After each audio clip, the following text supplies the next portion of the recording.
Imagine this. 3 months from now, your boss is saying to someone, honestly, I don't know how we'd function without them.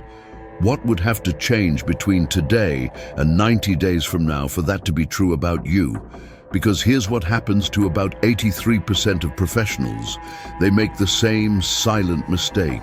They work harder, stay later, deliver more, and wait to be discovered. They treat visibility and advancement like a talent show where someone else holds the golden buzzer. And then they're shocked when someone louder, not necessarily better, gets the opportunity. If that hits a nerve, stay with me. And as you listen, remember to share your biggest challenge at work right now, whether it's visibility, promotions, or dealing with a difficult manager, so I know what to help you with next. Let me tell you a story. This is about Sarah. Real person, real situation. It's a rainy Monday. The office air smells like burnt coffee and printer toner. Sarah is 32, a marketing analyst in a glass box corporate building, scrolling through her inbox. And there it is. We're excited to announce our new senior marketing lead. It's not her name. It's the guy who joined a year after her. He's not better than her. He's just louder, more visible, always in the room when decisions happen.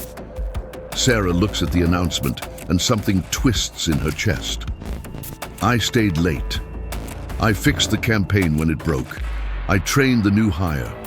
And still, invisible. She's good at her job. Actually, she's great at execution. What she isn't good at yet is influence. And that's where the real game is. You already know this at some level. Promotions, raises, and career jumps don't always go to the hardest worker. They go to the person who becomes indispensable in the eyes that matter. Influence, not just effort. I study that intersection. Roberet Cialdini's science of influence, Chris Voss's negotiation tactics, and NLP language patterns that shift how people feel when they're around you.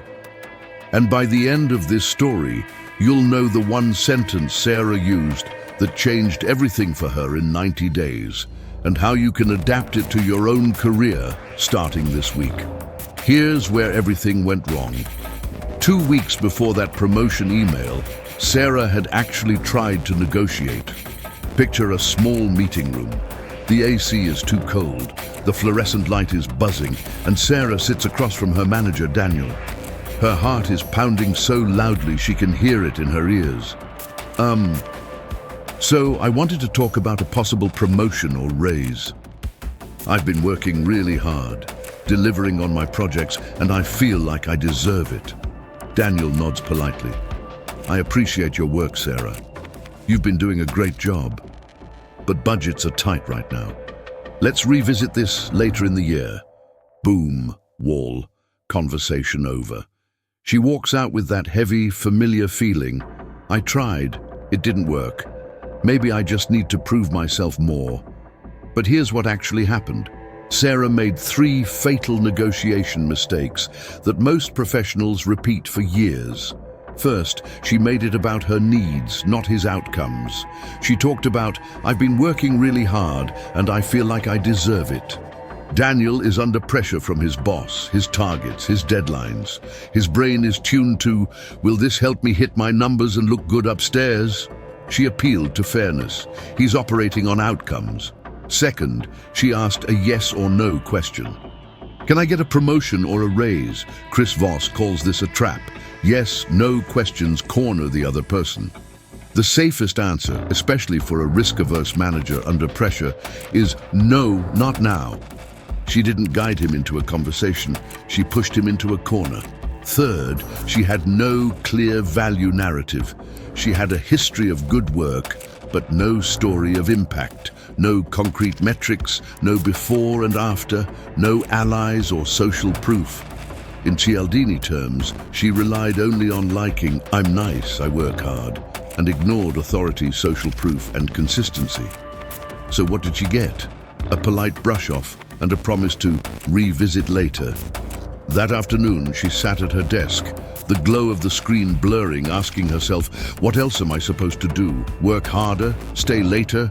They didn't even see what I've already done. That night, something happened that changed everything.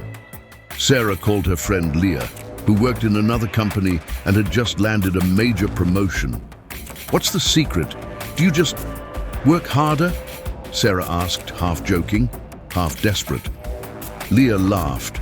"No, I started thinking like a partner, not an employee. I stopped waiting to be chosen." Leah sent her two things: a summary of Roberet Cialdini's Principles of Influence and notes from a Chris Voss workshop on negotiation. Sarah started reading. One line hit her like a train: "People commit more to what they help create." And another from Voss: "The right question changes the entire negotiation." She realized something crucial. "I'm negotiating my career like a pleaser, not like a partner." That night, she wrote a single sentence in her notebook and circled it 3 times. What would have to happen in the next 90 days for you to say, "I became indispensable to this team"? That was the sentence that would change everything. But she didn't just say it randomly. She built a whole 90-day indispensable plan around it. Let me walk you through the same 4 steps Sarah used, because you can apply them starting this week. Step 1. Decode your boss's hidden scoreboard. Most professionals are playing a game without knowing the actual rules.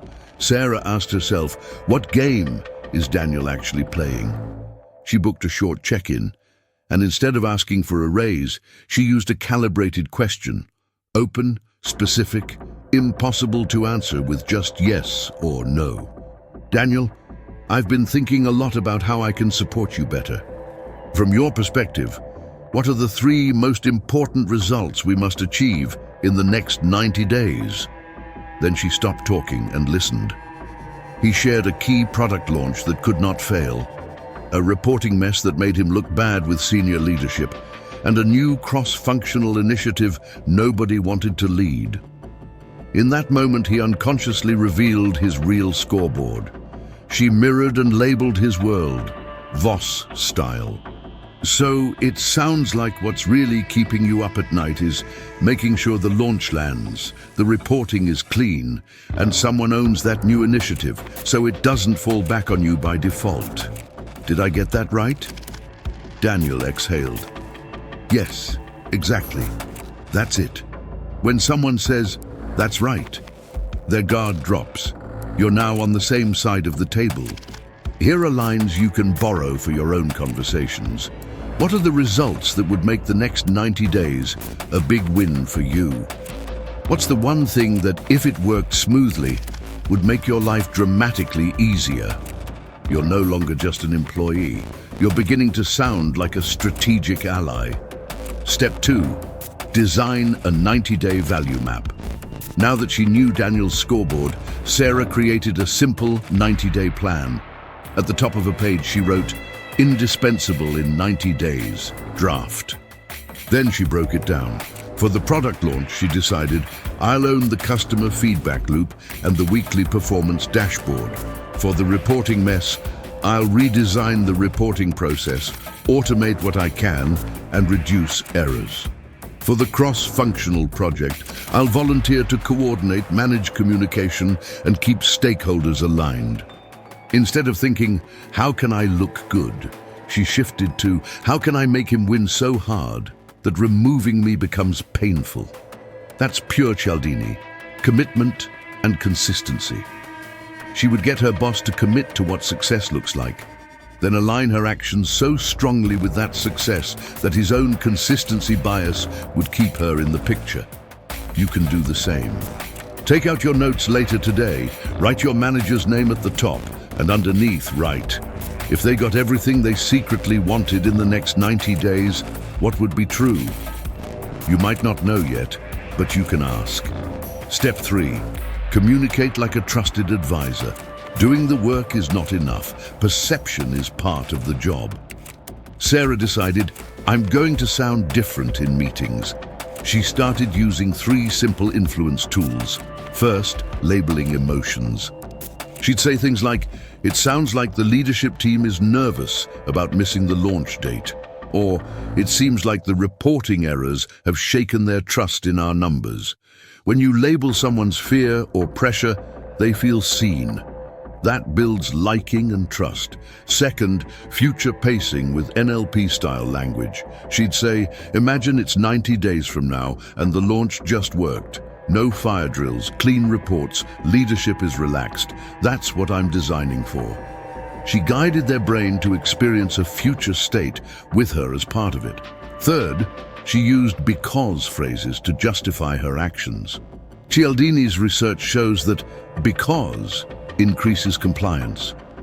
She said things like, I'll take the lead on coordinating this because it will give us one clear point of contact and reduce delays. And I'm setting up a weekly dashboard because that will make our updates to leadership faster and more consistent. You can say something like, given what you shared about your priorities, here's what I'd love to own over the next 90 days because it directly supports those outcomes. You're not asking for permission to exist. You're proposing value. Step 4. Make your impact visible without bragging. This is where most people either go silent or oversell and feel gross. Sarah chose a third path, neutral, factual visibility. Every Friday, she sent Daniel a short email. Not a long report, just a tight structure. Subject line, this week, progress on launch reporting project. Then 3 bullets. This week I did X, impact so far Y, and next week I'll focus on Z because it supports your goal of no hype, no begging, just data and intention. This did 3 things for her. It triggered consistency. Every week he saw her taking ownership. It built authority. She looked like the person who runs things. And it created social proof. He started talking about her work in his own meetings. After 4 weeks, something interesting happened. In a leadership check-in, his boss asked, "We're finally getting clean reports. Who fixed that?" "Sarah," Daniel said. "She's basically running that whole process now." That's social proof working for her behind closed doors. Let's pause and recap the 90-day indispensable framework. First, decode the scoreboard. Ask calibrated questions to uncover what success really means for your boss. Second, design a value map. Choose 2 or 3 outcomes you will own that directly hit their scoreboard. Third, communicate like a partner. Use labels, future pacing, and because to position yourself as a strategic ally. Fourth, make your impact visible. Send short, factual weekly updates that link your work to their wins. Sarah did this consistently. She wasn't perfect. She was intentional. And then came the moment of truth. The final conversation lasted only 6 minutes, but those 6 minutes changed everything. 2 days after her 90-day mark, Sarah walked back into that same little meeting room, same cold AC, same buzzing light, very different energy. She wasn't there to beg. She was there to renegotiate the story of her role. She took a breath, grounded her feet on the floor, and started. First, thanks for trusting me with the launch, the reporting fix, and the cross-functional project. I've really enjoyed taking more ownership. She opened with gratitude and partnership. Then she used a no-oriented question, one of Chris Voss's favorite tools. Would it be a crazy idea to talk about updating my role and compensation given the last 90 days? Would it be a crazy idea? Feels safe. The easiest answer is, no, it's not crazy. Daniel nodded. No, that's not crazy. Let's talk. The door was open. Sarah continued, calm and factual. Great. Over the last 90 days, the launch hit our target numbers and we avoided the last-minute scramble we had last quarter. Reporting errors dropped to almost 0, and you've been able to send weekly updates without reworking the data. The cross-functional initiative has a clear owner and timeline, and the feedback from the other team leads has been positive.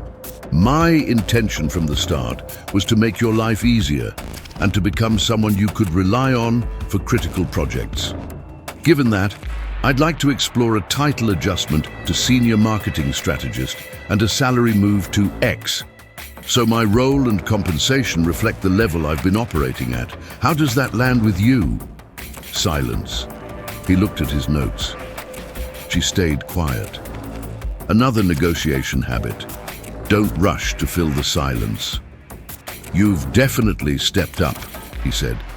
I can't promise the full number today because of budget, but I agree your role has changed. Here's what I can do. They went back and forth for a few minutes. She reflected his concerns back to him. It sounds like you're balancing fairness with budget constraints and timing. Did I get that right? Exactly, he replied. In the end, he offered a new title, Senior Marketing Strategist, a 12% salary increase effective next cycle, and official lead on the cross-functional initiative, with her name attached when it was presented to leadership. Was it perfect? No. Was it a clear level up? Yes. And more importantly, she had shifted identity in his mind, from good soldier to indispensable partner. As she left the room, she realized it wasn't the 90 days that changed everything. It was what I chose to do inside those 90 days. Now let's bring this back to you right now on your commute, maybe staring out a bus window or stuck in traffic. There are 2 simple actions you can take this week. First, book a 15-minute conversation with your manager. You can say, I'd love a quick 15 minutes sometime this week. I want to better understand what success looks like for you over the next 90 days so I can align my work more directly with that. In the meeting, ask, what are the top 2 or 3 results that would make the next 90 days a big win for you?